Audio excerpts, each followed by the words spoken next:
Kaugnay sa performance ng Aquino Administration at sa kanyang ika-apat na State of the Nation address, mamaya makakapanayam natin si Professor Winnie Monsod. Siya rin ang chair ng grupong Movement for Good Governance na naglabas ng grado ng Administrasyong Aquino. Magandang umaga, Professor Monsod. So just like a real professor... Howie. Yung Movement for Good Governance, noong pa yan, no, ha? Okay. But every year, since pumasok sa gobyerno si Pinoy as president, ina-evaluate namin, tinatawag namang benchmarking scorecard. Ano ang basihan yan? Yung kanyang mga promises, di ba? Meron siyang Campaign 16 promises, point. and then... It started with campaign promises. Tapos yung campaign promises niya, naging Philippine Development Plan, 16-point social contract with the Filipino people. Na-flesh out yan sa tinatawag na Philippine Development Plan from 2011 to 2016. Yung Philippine Development Plan na yan, meron niyang companion publication, ang tinatawag nun, results matrices. Meaning to say, lahat yung mga target nakalagay doon kung ano ang kailangan makamit at sino ang responsable. So talagang in that sense, napaka-transparent itong Pinoy administration. Ayaw nga nung But of course, those are the results from their point of view, no? Kayo, ine-evaluate nyo? No, excuse me. This is the government results from their point of view. I mean, these are qualitative.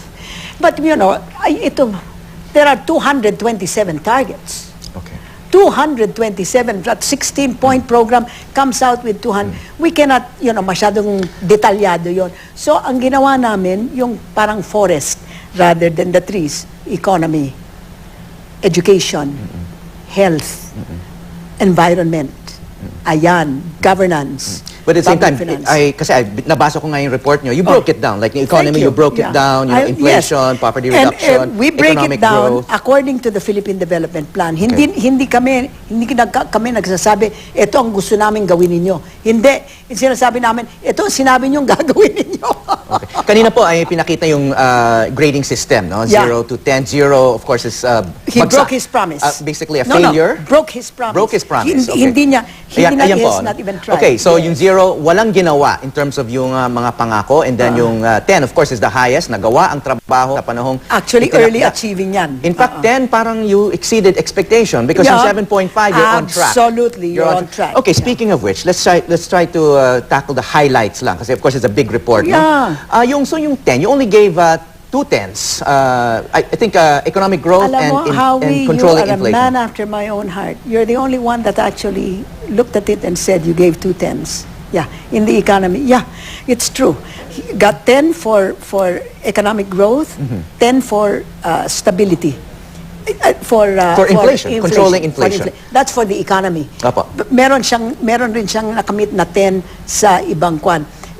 Yung the DBM, for example, got a 10 in one of the indicators. But this is so an ibig sabihin, important of course they promise growth of the economy and all that, pero sinasabi nyo, they even exceeded what they were promising in terms of controlling inflation. They got it already. Naka 7 points. Ang average nila for the 3 quarters of 2012, 2013. In other words, yung the third year of Pinoy, naka 7.4 average sila eh. 7.4 or 7.3. I don't recall anymore. And the one is 7. Is the average. So okay yun.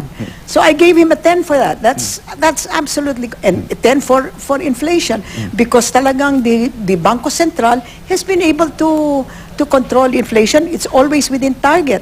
3 to 5% ang target inflation eh. So ayun. Okay, ano naman ang binigyan nyo ng 0? So the other side of the spectrum. Well, ang problema is that ang kanyang target poverty reduction. Poverty reduction. As far as poverty reduction is concerned, flop. Kasi ang nakuha niya 4. But, hindi natin tinitingnan yung poverty alleviation niya. Malaki ang kanyang performance doon. Except that his target is poverty reduction. Hindi na-reduce ang poverty. Na-alleviate lang. Okay, yun na nga. So, okay, kasi you're known as being a fairly strict and rigorous professor, no? So I'm sure you gave some pretty poor marks on other aspects of his performance. Sa akin, bottom line, kasi 227, this is a 44-page report. What is the bottom line? Yung kanyang growth maganda, pero hindi inclusive. Okay. In other words, ang sinasabi ng, I have a colleague, si Ciel Abito, ang sabi niya, the growth has been exclusive. Masyadong na... Hindi nararamdaman ng majority ng tao itong sinasabi niyo economic growth, Ayun ang problema. which you gave a 10 to economic growth, pero hindi nararamdaman, hindi walang trickle-down benefit. It does not seem to have trickled down to the very poor. Pero, in fairness to the President and his administration, yung kanyang poverty alleviation has been very successful. Yung conditional cash transfer, that has been successful. Nobody can take that away from him. Ang problema, mga kapuso, one of the reasons why, di ba, ang kanyang slogan is, kung walang korap, walang mahirap. Okay. May mahirap pa. Ibig sabihin nun, May may corruption. korap pa. And that is essentially what has been, even from abroad, yung Perception. indicators, sinasabi dun sa Millennium Development Challenge, one of the conditions for being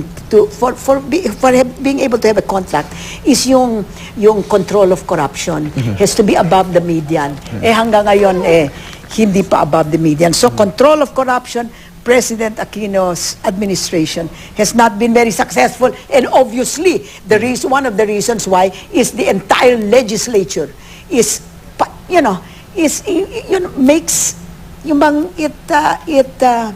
it allows this kind of pork barrel. So, if I may refer you to the graphic there, no, kung medyo maliit lang yung font from this distance. Pero anyway, alam niyo naman tong mga very figures important. na to. It's been going up. Ayan, number one. Mapapansin natin, may steady improvement from 2010 to 2012 from your point of view, from your group's point of view. That's actually 2011, 2012, and 2013. I'm sorry, that's a typographical error on our part.